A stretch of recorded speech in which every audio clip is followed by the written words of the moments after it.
കേരളത്തിലെ ടോൾ പിരിവും ദേശീയപാത നിർമ്മാണവുമായി ബന്ധപ്പെട്ടുള്ള ചോദ്യത്തിന്റെ തുടർച്ചയായാണ് ബി.ജെ.പി. സ്ഥാനാർത്ഥിയായ സുരേഷ് ഗോപി പ്രകോപിതനായി വാർത്താസമ്മേളനം അവസാനിപ്പിച്ച് എഴുന്നേറ്റ് പോയത്.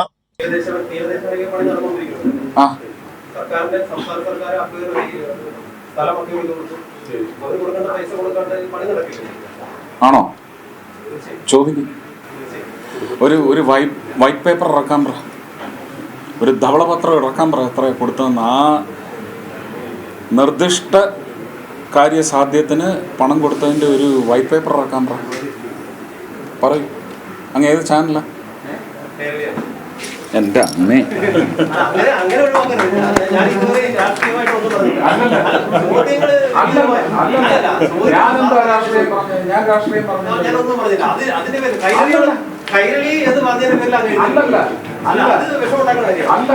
വ്യാഴാഴ്ച വൈകിട്ട് തൃശൂരിൽ നടന്ന കൈരളി ടിവിയുടെ തെരഞ്ഞെടുപ്പ് സംവാദ പരിപാടിയായ പടക്കളത്തിനിടെ ബി.ജെ.പി. വക്താവായ പ്രിന്റു മഹാദേവനാണ് രാജ്യത്തെ ദേശീയപാതകളിലെ ടോൾ പിരിവുകളെല്ലാം കേന്ദ്ര സർക്കാർ നിർത്താൻ പോവുകയാണെന്ന് പറഞ്ഞത്.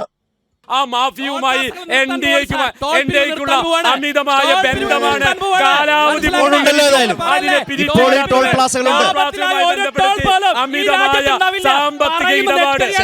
ഇതുമായി ബന്ധപ്പെട്ട ചോദ്യത്തിന് അത് അദ്ദേഹത്തോട് തന്നെ ചോദിക്കണമെന്നായിരുന്നു സുരേഷ് ഗോപിയുടെ ആദ്യ മറുപടി. അതാ മെമ്പറോട് ചോദിക്കണം. ആരാ മെമ്പർ? ആരാ മെമ്പറോട് ചോദിക്കാം. അദ്ദേഹത്തിന് അങ്ങനെ വല്ല അറിയിപ്പും എനിക്ക് അങ്ങനെ ഒരു അറിയിപ്പ് കിട്ടിയിട്ടില്ല. ഇതിനിടെ ദേശീയപാത വികസനത്തിന് കേരള സർക്കാർ ഫണ്ട് നൽകിയിട്ടില്ലെന്നും സുരേഷ് ഗോപി ആരോപിച്ചു.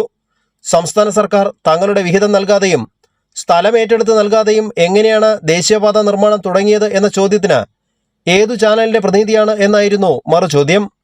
കൈരളി ചാനലെന്ന് മറുപടി നൽകിയ ഉടനെ വാർത്താസമ്മേളനം അവസാനിപ്പിച്ച് സുരേഷ് ഗോപി എഴുന്നേറ്റു. കേന്ദ്ര ഗതാഗത മന്ത്രി വർഷങ്ങൾക്ക് മുൻപ് പാർലമെന്റിൽ നടത്തിയ പ്രസംഗം ചൂണ്ടിക്കാട്ടിയായിരുന്നു സംസ്ഥാനം പണം നൽകിയിട്ടില്ലെന്ന സുരേഷ് ഗോപിയുടെ വാദം. പിന്നീട് സംസ്ഥാന സർക്കാർ ദേശീയപാത നിർമ്മാണത്തിനായി സ്ഥലം ഏറ്റെടുത്ത് നൽകിയതും സർക്കാർ വിഹിതം നൽകിയതും സുരേഷ് ഗോപി അറിഞ്ഞിട്ടേയില്ല. കേരളത്തിലെ ബി.ജെ.പി. നേതാക്കളും ഇക്കാര്യം അംഗീകരിക്കാൻ തയ്യാറായിട്ടുമില്ല. തിയോഫിൻ, കൈരളി ന്യൂസ്, തൃശൂർ.